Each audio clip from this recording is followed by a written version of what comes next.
Milarepa had reached the end of himself. He had built towers with his own hands and torn them down again.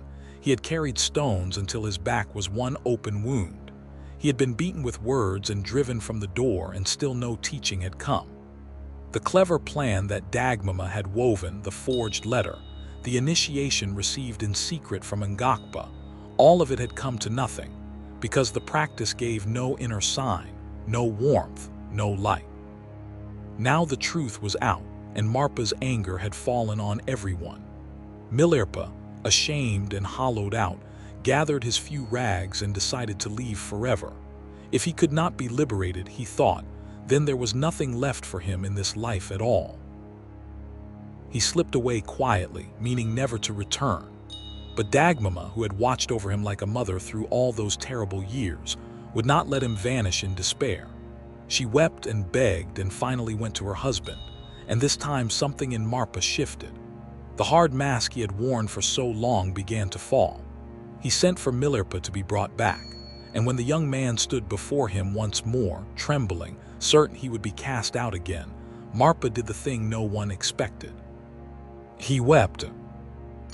The great translator, who had raged and thundered and refused, now spoke from the depths of his heart. Everything, he said, had been done on purpose. Not one of the cruelties had been cruelty at all. The towers, the demolitions, the beatings, the 8 great refusals, and the many small ones, all of it had been a single, deliberate medicine. Milarepa carried a monstrous burden of karma, the deaths of 35 people killed by his black magic, the harvests destroyed by his hail, the grief he had poured into the world. Such a weight, Marpa explained, would normally take many lifetimes of suffering in the lower realms to exhaust. But there was another way, a faster and more merciful way, and that was to let the karma ripen here and now, in this very life, through hardship willingly endured under the eyes of a true teacher. Every tower Milarepa had raised in agony, every stone he had carried until his flesh split, had been burning away a portion of that debt. The despair, the humiliation, the sores on his back, these were not punishment but purification.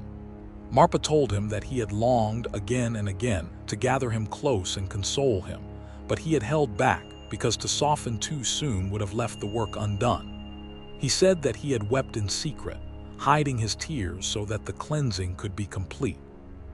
And Dagmama, he acknowledged, had her own part to play, for her compassion had been real and necessary, a gentleness that balanced the severity, even when her schemes had to fail. Then Marpa did at last what Milarepa had crossed mountains to receive. He gave him the name that history would remember, and he opened to him the full empowerments, the secret initiations, the pith instructions of the lineage. He poured out the teaching that had been withheld, holding nothing back, like a full vessel emptied into a vessel now made worthy to receive it. Milarepa, who had been a servant and a beast of burden, who had been turned away from the door so many times, was now seated as a true son of the Dharma. The trials were over.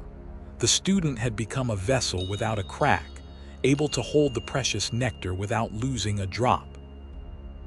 What this turning teaches is something we resist with our whole nature, and yet it lies at the heart of Milarepa's life. The hardship that seems to crush us can be the very thing that frees us, when it is met with surrender instead of bitterness. Marpa's harshness was not the opposite of love. It was love wearing a difficult face. Love wise enough to know that gentleness too soon would have left Milarepa half-healed and unfit for what was coming.